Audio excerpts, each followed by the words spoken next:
So there are tons of things nobody taught me in design school.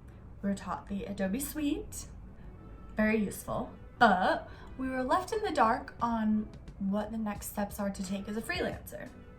So here it is, Freelancer 101. Hey, I'm Christiana, I'm a brand and web designer, and today I'm going to be teaching you all the juicy industry secrets. I'll move in stages. So some beginner resources, we'll talk about Procreate, Skillshare, and royalty-free photo sites I use. If you feel like you know this, skip ahead to the intermediate. The timestamps are at the bottom. Okay, so first I want to share with you the iPad. I wasn't told to invest in this in design school, but for me personally, so valuable. Particularly Procreate. It's an app that's $9.99 and you buy it once. It's not a highway robbery like the Adobe Suite is. Procreate is great because you can just like use your hand and like draw like you're drawing on pencil and paper, but then it's already digital. And so then you can just go on top of it and like draw more, and it's like Adobe Illustrator, but like a zillion times easier. So I would definitely recommend investing in an iPad if you like illustration at all, or if you plan on sketching at all. You're gonna get Procreate and then you're gonna be confused because how do you do Procreate if nobody ever taught you? Well, I have people who can teach you. Okay, so the website that I taught myself illustration with is called Skillshare. I'm sure you could do it on like YouTube, but Skillshare is great. It feels like college, like they give you classes, they give you things to do, like little assignments, and you do have to pay, but it's not that much, and like way less than a college experience for the same level of classes, you know? So this artist I really like that taught me a lot is called Charlie Clements. I did a bunch of her classes. She's super cute, super fun. I liked her a lot. And then the other one that taught me a lot was Tom Froese. He's also very talented, has a lot of great classes, teaches you a lot. So yes, that is what I would use to learn Procreate. The next thing I'll touch on is Pexels.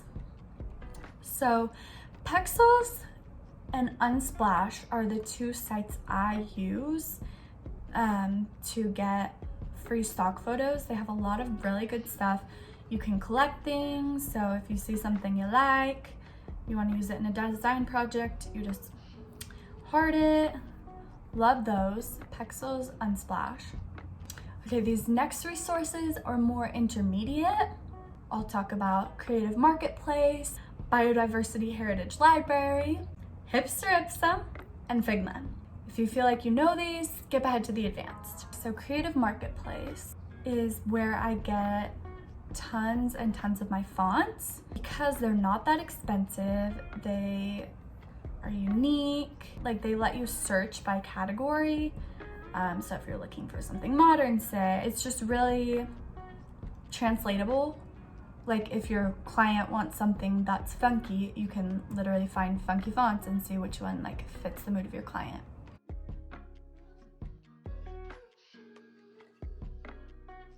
Sometimes it's just not worth your time to create something that's already been created. For example, it could take forever to create a bunch of paper textures.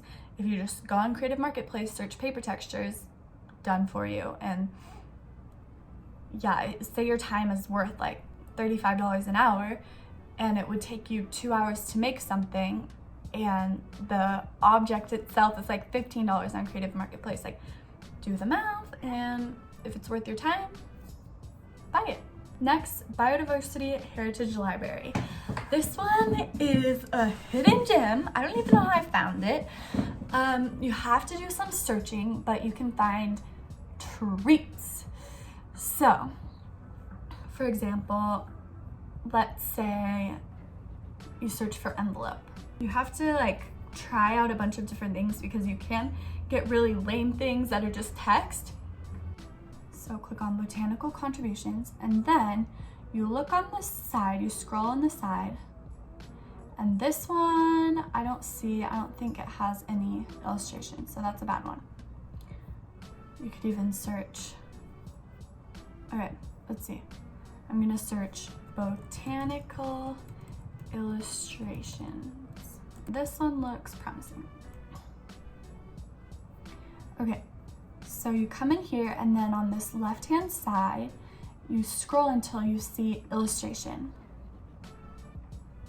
And then these are all yours for the taking. If you find anything you like, you just right-click, save image as, and it's yours. You just Photoshop it, and it's free, vintage illustrations. Love it. Another thing that I love finding from this library is paper textures, because they're all like actually vintage.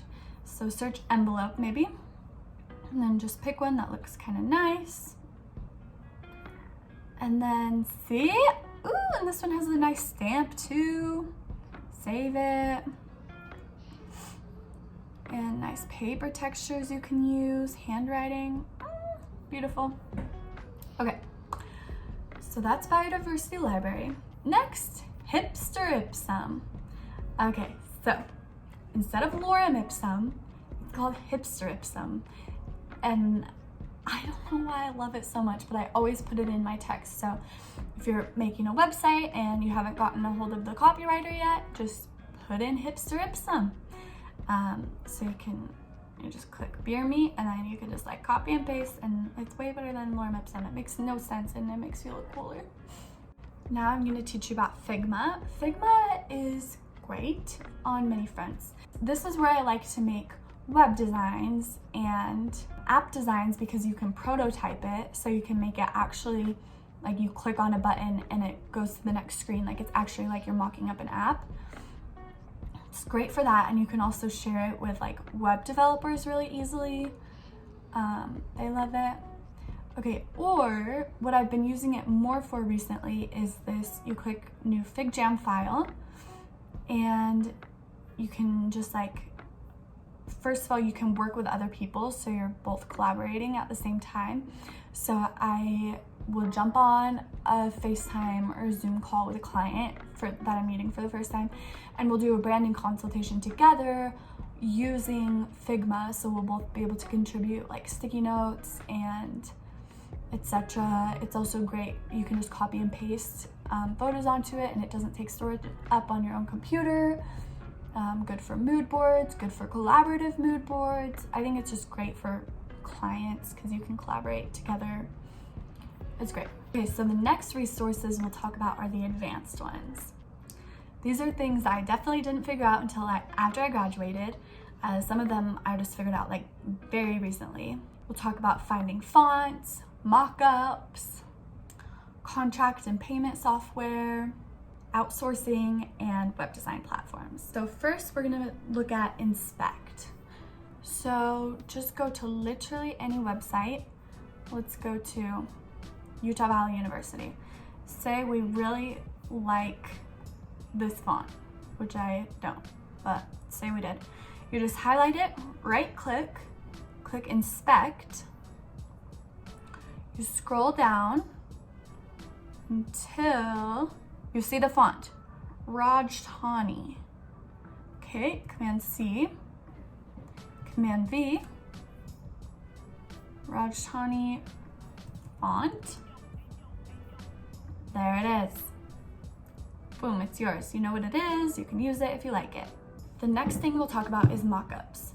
So yeah, I just discovered these. They're great. I mean, I've always known about mock-ups, but I only just discovered the importance of high quality mock-ups and how much time they can save you, etc. So I found this one that I like. Certainly there are lots out there, but I really like Moyo Studio. They have tons of really nice mock-ups. You just pop in your web designs, your business card designs, mood boards, whatever. They have tons and tons to match any vibe really. Okay, yeah, they have tons. So say you want to mock up a phone. You just click here, You see if any of them fit your vibe. They have tons of different ones. And now we come to the all glorious HoneyBook. There are tons of contract softwares out there. This one I love because it feels very all-encompassing. I'm sure there are other ones, but this one has worked great for me, so I'll tell you about it. Okay, so tools that I love. You can schedule people, so you can say, here, click this link and schedule time with me, and you can have times that are available that work well for you, and then it's up to them to figure it out.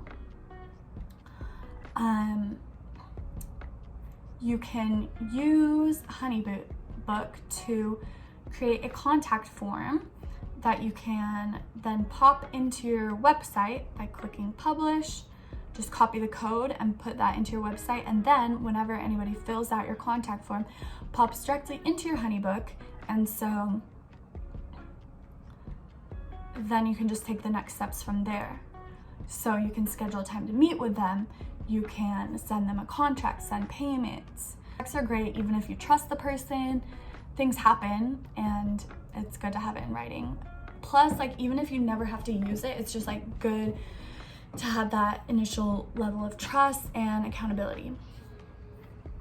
Okay, also, something that I really haven't struggled with, but that other freelancers do say that they struggle with, is getting payments from people. And so HoneyBook, like, you literally have a contract, it chases them down for you. It's like, okay, make your payment, okay, your payment, this one declined, okay, try again. It'll send them several emails, so it's not your job to hassle them into it. It's just HoneyBook. They like you because you're not the bad guy asking for the money. It's HoneyBook. Okay, and then also it keeps all your clients in one place. So all your messaging is in one place. You don't have like Gmail, Instagram, whatever. Like, it's all here. So when you log into HoneyBook, you see everything that's up, see everybody that needs to talk to you, all in one place. So another thing I just started utilizing recently is Upwork. So basically anything that you don't like to do, there's somebody out there who likes to do it and would love to get paid for doing it. So let's say you don't love writing blog posts. Okay, well, find somebody on Upwork who has a similar writing style to you, similar tone of voice.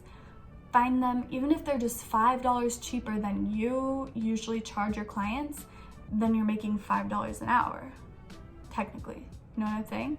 So yeah, hand it over to somebody who actually likes to do what you don't like to do. There's no shame in delegating. You can get a lot more work done and you can grow your business. So give it up. If you don't like it, give it to someone else. And then the two websites I use to design websites are Wix/EditorX and Showit.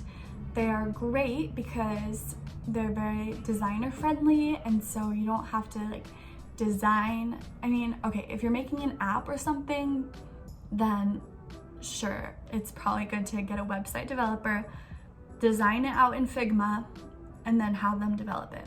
But if it's just like a standard website, that's actually something that you can really do by yourself. So EditorX is something I've used in the past. It's good. It is a little bit like finicky and complicated to navigate. It takes a lot of learning, but it is usable. And also Wix is usable and especially good if you're just starting out. But the one that I've been really liking is Showit. I actually had a client who said, I really want to use Showit, and I was like, okay.